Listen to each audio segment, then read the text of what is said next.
வணக்கம். நாங்கள் ஜாவாவில் மெத்தட்ஸ் பார்த்து கொண்டிருக்கிறோம். முதல் மெயின் என்ற மெத்தட்டை மட்டும் வச்சு கொண்டு செய்த ஒரு வேலையை,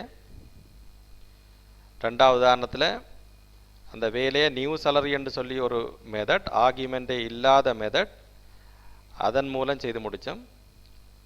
மூன்றாவது உதாரணத்தில் நியூ salary என்ற அந்த மெத்தட்டுக்கு சேலரியை மட்டும் ஆர்கியூமெண்ட்டாக அனுப்பி சேலரியை எஸ் என்ற பேரில் உள்ளுக்கு எடுத்து அந்த சேலரியை 10% கூட்டி நியூ சேலரியை கண்டு அதை பிரிண்ட் பண்ண பார்த்தோம்.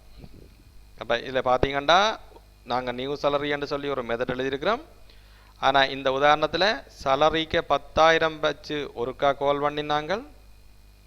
அப்போ output வந்துச்சுது, the salary 10,000 is increased by 10% and therefore the new salary is 11,000 வந்துச்சு. பிறகு சேலரிக்குள்ள 20,000 வச்சுட்டு திருப்பி கால் பண்ணினோம். கால் பண்ணிக்க இந்த எஸ்ஸுக்குள்ளால் 20,000 வரும். அந்த 20,000 வச்சு கொண்டு இது வேலை செய்திருக்கும். அப்போ அது print பண்ணிச்சது, the salary 20,000 is increased by 10% and therefore the new salary is 22,000. அது முடிஞ்சோடனே திருப்பி மேலே போகும். போய் அடுத்ததாக இன்னொரு ஸ்டேட்மெண்ட் கிடக்கு, நியூ salary 15,000 நேரடியாக. அப்போ தான் செல்லண்ட வேரியபிளுக்குள்ள வேல்யூ வச்சுட்டு அனுப்பினாங்க. இப்போ நியூ salary கால் பண்ணுறோம், ஆர்கியூமெண்ட்டாக 15,000 நேராக வச்சுருக்கிறோம். இந்த 15,000 எஸ் என்ற பேரில் இதுக்குள்ள வரும். இந்த 15,000 10 கூடி பிரிண்ட்டுக்கு வரும். அப்போ the salary 15,000 is increased by 10% and the new salary is. அப்போ இந்த நியூ salary மெத்தட்டை 3 தரம் கால் பண்ணியிருக்கிறோம். 3 தரமும் வேறு வேறு salary அனுப்பியிருக்கிறோம். அப்போ ஆர்கியூமெண்ட்டாக நாங்கள் இதில் வைக்கிறதன் மூலம் இதுக்குள்ள வேறு வேறு வேல்யூக்கு இந்த மெத்தட்டை ரன் பண்ண வைக்கலாம். இது ஒரு பெரிய முக்கியமான நன்மை. ஆர்கியூமெண்ட் இல்லைன்னு சொன்னால் ஃபிக்ஸ்டாக இதுக்குள்ள என்ன போட்ட வேல்யூ போட்டோமோ அந்த வேல்யூக்கு தான் ரன் பண்ணுவோம். எப்போ பார்த்தாலும் 10,000 is increased by 10% and therefore the new salary is 11,000. இப்படி தான் ரன் பண்ணும். ஏன்னா மாற்றுறதுக்கு வசதி இல்லை. இப்போ நீங்கள் வேறு வேறு salary அனுப்பக்கூடியதாக இருக்குது. அடுத்த உதாரணத்தை கவனிச்சிங்கள் என்றால், சேலரியையும் பெர்சன்டேஜையும் ஆர்கியூமெண்ட் அனுப்பியிருக்கோம். 2 ஆர்கியூமெண்ட். மெயின் மெத்தட்டை பாருங்க, செல் பெர்சன்ட்னு சொல்லி 2 வேரியபிளை உருவாக்கி செல்லுக்குள்ள 10,000 பெர்சன்ட்டுக்குள்ள 10 வச்சுட்டு நியூ salary கால் பண்ணுறோம். செல்லை முன்னுக்கு பெர்சன்ட்டை பின்னுக்கு வச்சு. அப்போ செல்லுக்குள்ள நீங்கள் வச்ச 10,000 இங்கே எஸ் என்ற பேர்லையும்,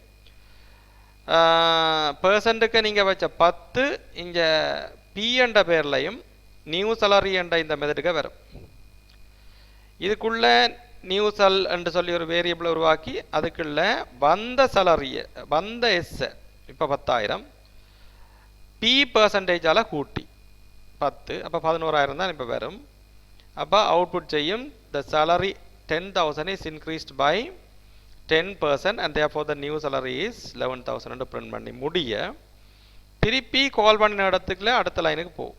இதுதான் கால் பண்ணின இடம், அடுத்த லைனுக்கு வரும். இங்கே பார்த்தீங்கன்னா செல்லுக்குள்ள 20,000 பெர்சன்ட்டுக்குள்ள 5.5 வச்சுட்டு திருப்பியும் நியூ salary கால் பண்ணுறோம். இப்போ செல்லுக்குள்ள 20,000 பெர்சன்ட்டுக்குள்ள 5.5 எஸ்ஸுக்குள்ள 20,000 பிக்குள்ள 5.5 வரும். அந்த எஸ்ஐஎம் பிஎம் வச்சு கால்குலேஷன் முடிச்சு பாருங்க வசனத்தை, the salary 20,000 is increased by 5.5% and therefore the new salary is 21,100. இது முடிஞ்சதன் பிறகு திருப்பி மேலே போகுது. மேலே போனால் அங்கே நியூ salary திருப்பி கால் பண்ணப்படுது. ஆனால் இப்போ 15,000 7.45 நேரடியாக வைக்கப்படுது ஆர்கியூமெண்ட்டாக. இந்த 15,000 இங்கே எஸ் என்ற பேரில் வரும். இங்கே 7.45 இங்கே பி என்ற பேரில் வரும். இந்த எஸ்எம் பிஎம் வச்சு இந்த கால்குலேஷன் முடித்து பிரிண்ட் பண்ணிக்க, the salary 15,000 is increased by 7.45% and therefore the new salary is 16,107 like that. அப்போ இங்கே 2 ஆர்கியூமெண்ட் போட்டிருக்கிறோம். முதல் மெயினுக்குள்ளேயே வச்சு முடித்தோம். ரெண்டாவதுல முழு வேலையையும் நியூ salary செய்து போட்டு மெயினுக்கு சும்மா கால் பண்ணி விட்டோம். மூன்றாவதுல salary மட்டும் ஆர்கியூமெண்டாக கொண்டு நியூ salary எழுதி பார்த்தோம். இப்போ நாலாவது salary-யையும் பெர்சன்டேஜையும் ஆர்கியூமெண்டாக கொடுத்து பண்ணி பார்த்துருக்கோம். இப்போ இதே உதாரணம் தான் கொஞ்சம் வித்தியாசப்படுத்திருக்கேன் கவனிங்க. இங்கே எல்லா உதாரணத்திலையும் கவனிச்சிங்களா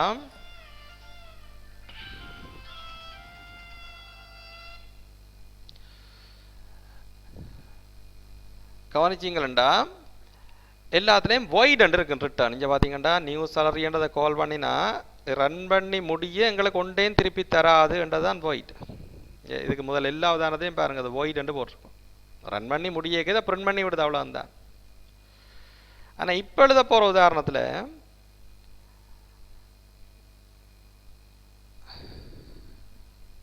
கவனிங்கோ, நியூ சேலரி எழுதிக்க பாருங்க, பப்ளிக் வெளியிலேருந்து அக்சஸ் பண்ண வேணுமென்றதால், ஸ்டாட்டிக் இந்த மெத்தடை கால் பண்ணுறதுக்கு இந்த கிளாஸில் ஆப்ஜெக்ட் உருவாக்க வேண்டிய தேவை இல்லை என்றதை குறிக்கிறது. டபுள் இந்த voidக்கு பதிலாக இப்போ டபுள் வந்துருக்கு. அதாவது இந்த நியூ சேலரியை கால் பண்ணினா அதை ரன் பண்ணி முடிய உங்களுக்கு தசத்தோட கூடின ஒரு நம்பரை ஆர்கியூமெண்ட்டாக தரும் என்ற அர்த்தமாகும். சரியா? அதோட இதில் சேலரியும் பெர்சன்டேஜும் ஆர்கியூமெண்ட்டாக பயப்படுது. அப்போ இந்த உதாரணத்துக்கு அப்படி நீங்கள் சேலரியையும் பெர்சன்டேஜையும் ஆர்கியூமெண்ட்டாக வச்சு அனுப்ப வேணும். அது உள்ளுக்கு வேலை செய்துட்டு உங்களுக்கு ஒரு ஆன்சரை தரும். அதை வச்சு பிரிண்ட் பண்ணுறதோ இல்லை என்ன செய்கிறதோ அது நீங்கள் தான் செய்யணும். இங்கே கவனிச்சிங்கன்னா தெரியும் உள்ளுக்கு என்ன நடந்திருக்குன்னு பாருங்கள். நியூ எஸ்ன்னு சொல்லி ஒரு வேரியபிளை உருவாக்கி போட்டு நியூ எஸ்ஸுக்குள்ள வந்த சேலரியை எஸ்ன்ற பேரில் வந்திருக்கும், அதை வேண்டி வந்த பெர்சன்டேஜுக்கு உயர்த்தி நியூ எஸ்ஸுக்கு போட்டுட்டு ரிட்டர்ன் நியூ எஸ், அவ்வளோதான். நியூ எஸ்ஸுக்கு இருக்கிறத திருப்பி அனுப்பிவிடுது. இதை நீங்கள் கால் பண்ணினதுக்கு வெறும் ஆன்சராக வரும், அதை நீங்கள் யூஸ் பண்ண வேணும். அதை பிரிண்ட் பண்ணினேன்னு என்ன செய்தேன்னு இப்போ இந்த உதாரணத்தில் மெயினாக கவனிங்கோ. செல், பர்சன், நியூ செல் என்று 3 வேரியபிள் உருவாக்குறோம். செல்லுக்குள்ள 10,000ம் பெர்சன்ட்டுக்கு 10ம் வைக்கிறோம். இப்போ நியூ செல் என்று சொல்லி போட்டு இதில் கால் பண்ணுற முறையிலேயும் ஒரு வித்தியாசம் இருக்கு கவனிங்க. மற்ற இதுக்கு முந்தினதுல எல்லாம் கால் பண்ணிக்க கவனிச்சிங்கண்டா சும்மா அந்த நியூ சேலரி என்று சொல்லி அந்த மெத்தடின் பேரை போட்டு ஆர்கியூமெண்ட்டை போட்டுவிட்டா ரன் பண்ணி அது கால் பண்ணி இந்த நியூ சேலரி ரன் பண்ணி முடிச்சு திருப்பி இங்கே வரும். கால் பண்ண முறையை கவனிங்க. ஆனால் இங்கே கால் பண்ண முறையை கவனிச்சிங்கண்டா நியூ சேலரி என்று போட்டு ப்ராக்கெட்டுக்கு ஆர்கியூமெண்ட்டை போட்டு கால் பண்ணினா அது அங்கே போய் ஒரு ஆன்சரோட திரும்பி வருமல்ல, அந்த ஆன்சரை நீங்கள் ஏதாவது வழியில் பயன்படுத்தணும். இங்கே என்ன நடந்திருக்கின்றதுன்னா நியூ செல்ன்ற ஒரு வேரியபிளுக்குள்ள அசைன் பண்ணியிருக்கீங்க வந்த ஆன்சரை. அப்போ இதில் நியூ சேலரியை கால் பண்ணுறீங்க, ப்ராக்கெட்டுக்கு 10,000ம் 10ம் வச்சு, அப்போ இங்கே அந்த 10,000 எஸ்ன்ற பேரில் போகும், 10 பி என்ற பேரில் போகும். இந்த 10,000 அந்த 10 வீதத்துக்கு உயர்த்தப்பட்டு நியூ எஸ்ஸுக்கு போய் அந்த ஆன்சர் ரிட்டர்ன் ஆகும். அது இங்கே வரும், நீங்கள் கால் பண்ணி நடத்துக்கு வரும்.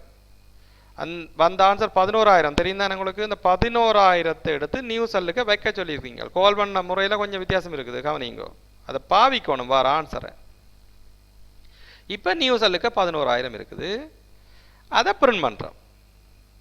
அப்போ இப்போ பிரிண்ட் பண்ணுற வேலையை மெயின் செய்யுது. கால்குலேஷன் மட்டும்தான் அவர் நியூ சேலரி செய்கிறார். கால்குலேஷன் செய்து ஆன்சரை திருப்பி அனுப்புகிறார், அதை பாவிக்கிறவர் மெயின் தான். இதுக்கு முந்தின உதாரணங்களில் கால்குலேட் பண்ணி பிரிண்ட் பண்ணி வேலை முழுக்க முடிச்சு போட்டு தான் நியூ சேலரி முடியுது. இங்கே அப்படி இல்லை, கால்குலேஷன் பண்ணி வர ஆன்சரை திருப்பி அனுப்புகிறோம், அவ்வளோதான். அதை வேண்டி மெயின் மெத்தட் தான் அதை பிரிண்ட் பண்ணுறதா என்ன செய்கிறேன்லாம் தீர்மானிக்குது. அதை வேண்டி உண்மையாக இங்கே பிரிண்ட் பண்ணல, அதை வேண்டி என்ன செய்யுது நியூ செல்லுக்கு வைக்குது. பிறகு நியூ செல்லில் வச்சோன்னா பிரிண்ட் பண்ணுறோம். கொஞ்சம் கவனிச்சிங்கன்னா தெரியும்.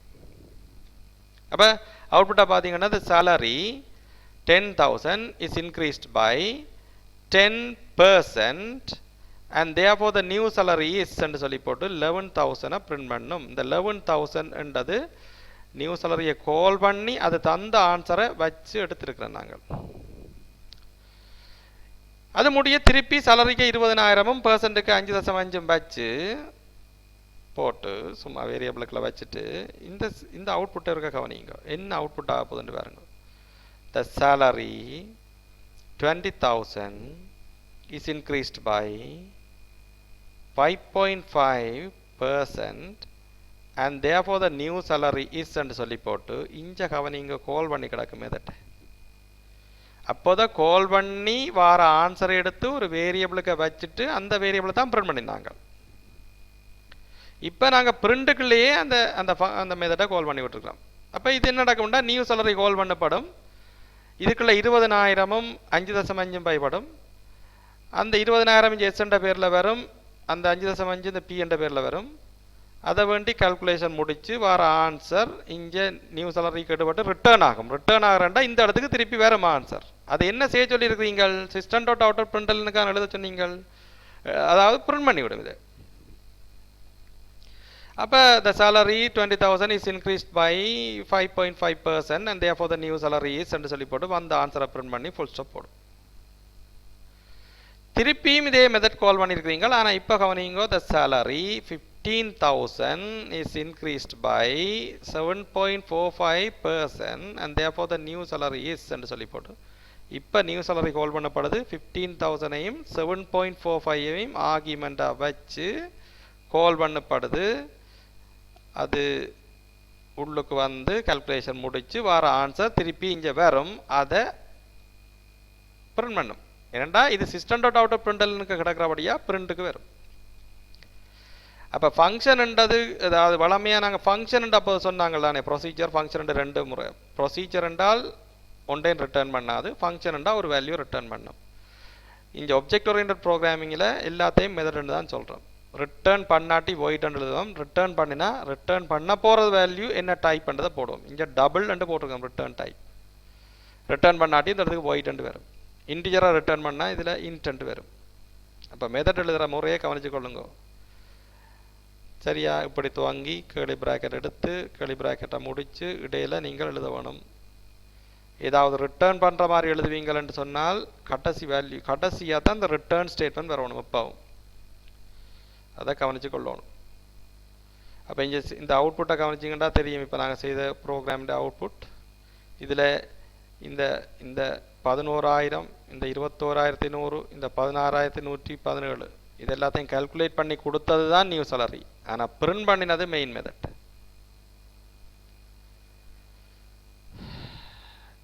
இப்போ அடுத்த எக்ஸாம்பிள் இதோட நிப்பாட்டிக்கொண்டு